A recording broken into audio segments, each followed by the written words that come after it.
Oggi mi trovo a Parma, guardate che spettacolo davanti al Duomo, per una nuova puntata di Emilia Bike Experience alla scoperta del territorio emiliano. Saranno 2 giorni stupendi. Oggi faccio una pista ciclabile che costeggia il fiume Po, ovvero la Food Valley Bike, un percorso cicloturistico di oltre 70 km che ci fa scoprire le bellezze proprio di questo territorio, che ci invidia tutto il mondo fra castelli, vini, cibo e località da sogno. Partirò da Parma per fermarmi a Colorno per dormire e poi a ripartire il giorno dopo per Busseto.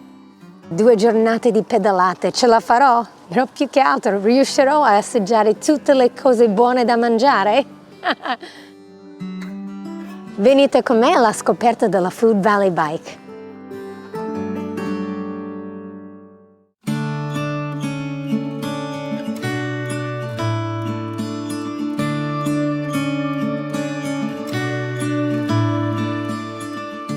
Amici di Enducciano, pure oggi non sarò da solo, con me ci sarà Matteo che mi farà da cicerone. Dove mi porti oggi?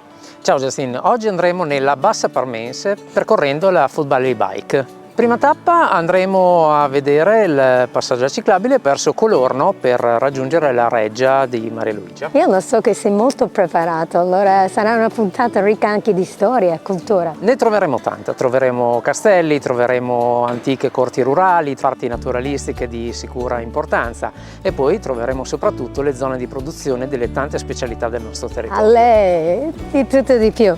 Io sono pronta. Molto bene. Pedaliamo? Andiamo, certamente.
Buongiorno. Buongiorno. Buongiorno signora. Cosa ci sta preparando? Allora, abbiamo 2 primi tipici del territorio, l'annolino morbino in brodo e il tortel dolce condito con burro e pomodoro. Aspetta. Volete assaggiare tutte e 2? Sì, direi proprio di sì.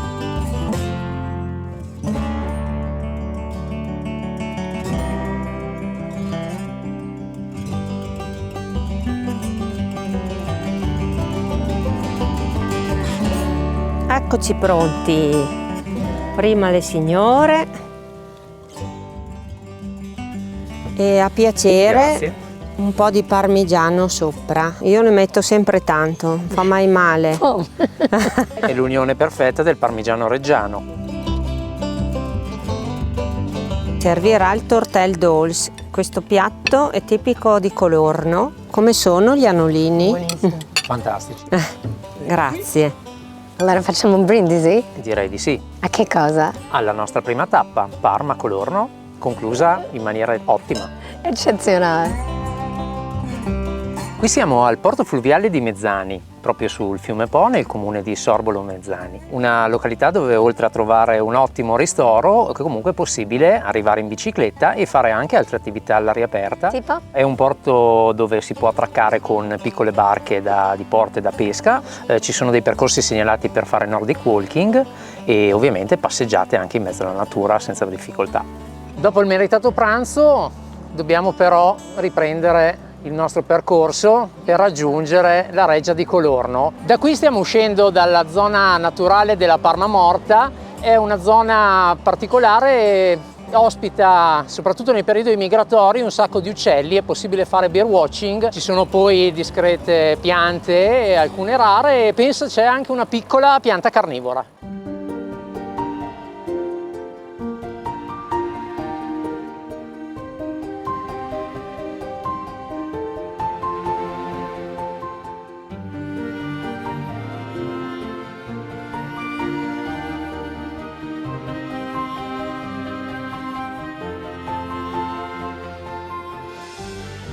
Ciao Patrizia! Ciao Justin, ciao Matteo, benvenuti nel Palazzo di Colorno. Io sono oggi la vostra guida e vi accompagno a visitare alcune delle sale di questo palazzo che ha una storia veramente lunghissima. Ed eccoci nella gran sala. Intanto vedete l'altezza, che è chiaramente una doppia altezza, le decorazioni che sono state progettate da un grande architetto, Alexandre Nemontpitot, un architetto che lavora tanto anche a Parma e che qui ha voluto esprimere, direi, il meglio di quella che era la vita per i duchi a Colorno, residenza estiva di delizie. È chiaro che qui i duchi passassero il tempo tra danze, musica, caccia, ma anche giardinaggio.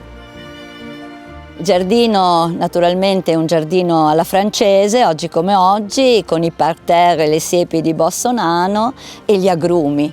Essere davanti a questo giardino ti fa sentire veramente a contatto con la natura, ma soprattutto con la storia.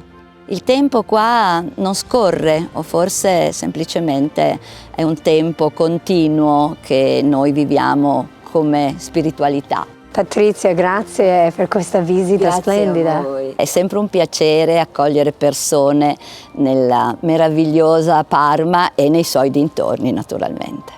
Grazie ancora e buon viaggio.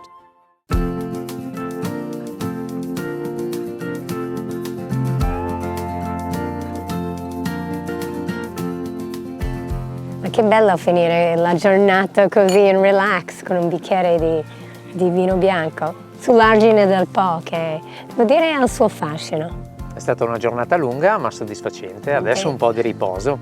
Matteo, mi raccomando, domani è un po' più easy, no?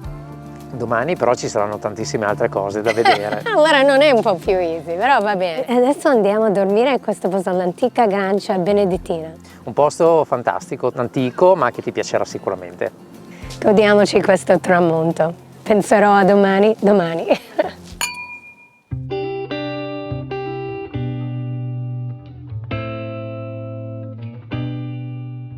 Hai dormito bene? Ottimamente, Justine. Oggi cosa faremo? Oggi intraprenderemo la ciclabile dei salumi e quindi entreremo nelle zone tipiche di produzione della spalla di Palasone e soprattutto del re dei salumi, il culatello di Zibello. Ah, caspita, è una giornata impegnativa allora.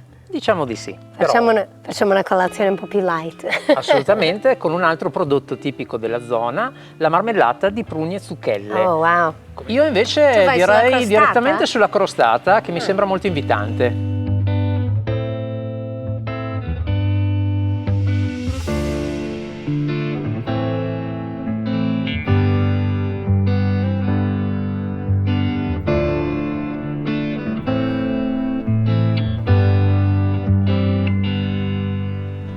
Eccoci Justine, siamo arrivati a Roccabianca. Roccabianca è un nome particolare che può avere due origini, una più semplice che era quella del colore bianco con cui era stata intonacata, più romantico invece la dedicazione del suo costruttore Pier Maria Rossi, che l'avrebbe chiamata in questo modo per dedicarla poi alla sua amata Bianca Pellegrini. Adesso museo del distillato, zona appunto di produzione di distillati e liquori. Dopo questa tappa alla Roccabianca dove andiamo? Ora finalmente a Zibello, nella terra del culatello. Ok, pronti a assaggiare il culatello? Seguimi Justine. Ti seguo.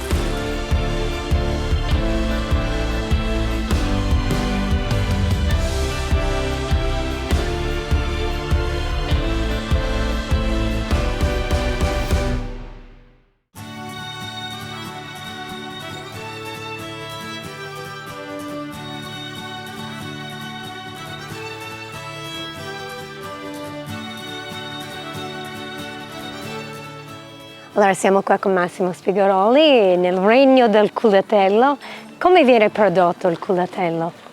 Ma il culatello è frutto di un territorio. Pensate che l'ingrediente fondamentale, uno dei migliori, oltre alle mani, ai saperi, al sale, al pepe, all'aglio, il vino che viene per conciarlo, alla fine è la nebbia. La nebbia che entra da queste finestre avvolge il culatello, attiva queste muffe nobili così importanti che la carne diventa culatello, diventa salume. Questo è un luogo anche magico, Qui ci sono delle cantine che sono del 1320 e pensate che da allora hanno sempre avuto dentro i culatelli. I culatelli erano un dono prezioso, 2 culatelli del maiale di diritto aspettavano i marchesi, quindi i contadini non li mangiavano mai. Non mi rimane altro che assaggiare il culatello. Allora, adesso Giovanni sta preparando un bello spuntino e ti lascio nelle mani di Giovanni, ormai è una vita che lavora con me, quindi... Cosa c'è dentro questo cestino magico? Abbiamo il vino che è Lambrusco e Fortana, questi 2 vitigni tradizionali nostri che andrete a bere dentro queste scodelle. Ah! E poi vi ho preparato i panini con il culatello, panini con la mariola, che è un salame tradizionale nostro, del parmigiano reggiano e poi come dolce delle torte tradizionali, una cosa semplice. Semplice, però efficace. Ideale per affrontare l'ultimo tratto del percorso. Sì, Giovanni, grazie mille, stavo per dire thank. grazie. Prendo le scodelle.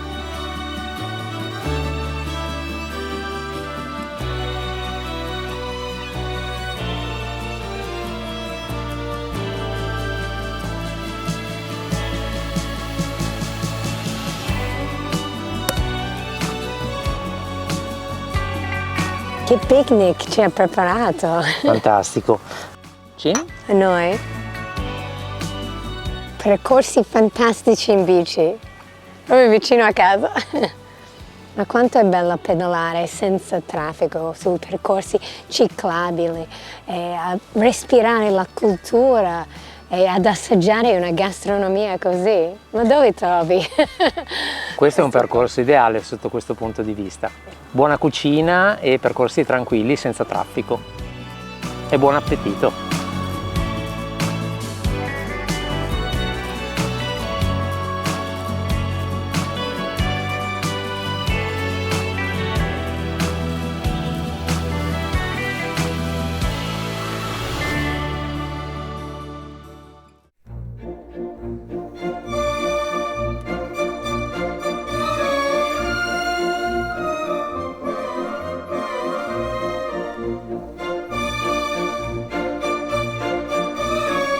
Benvenuti a Busseto.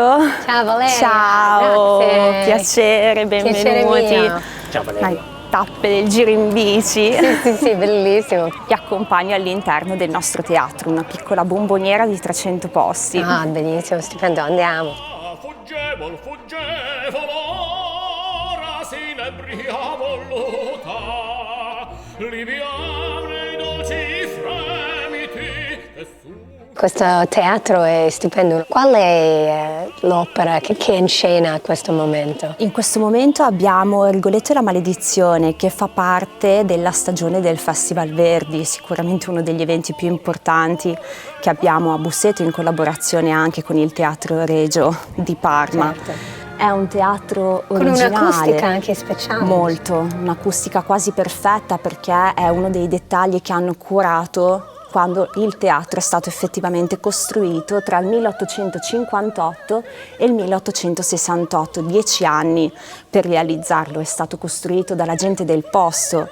Pensate che tutte le decorazioni in rilievo che si vedono sui palchetti, sul palcoscenico, anche intorno, le decorazioni dell'orologio, è tutta cartapesta, che è sempre stata tipica di Busseto, ha sempre avuto anche un carnevale storico molto importante. Ed è un materiale fonoassorbente, quindi aiuta a pulire l'acustica. Abbiamo anche una sala vuota sotto tutta la platea che fa da cassa armonica al teatro e chiaramente ha visto negli anni personaggi importanti. Comunque è stato dedicato al maestro, si trova a Busseto dove Verdi ha vissuto e studiato. Poi Zeffirelli. Zeffirelli nel 2001. Riccardo Muti, sempre nel 2001, il primo tra tutti Arturo Toscanini. Nel 1913, in occasione del centenario della nascita del maestro, ha diretto qua a Busseto la Traviata e il Falstaff. Grazie mille Valeria per il tuo racconto appassionato del teatro e di Busseto. Grazie mille a voi per averci raggiunto qua a Busseto, immagino sia stato un percorso lungo ma molto interessante. Valeva la pena, e poi in bici si può, è bello anche unire la bici con la cultura e arrivare in un posto così. Grazie mille. Grazie.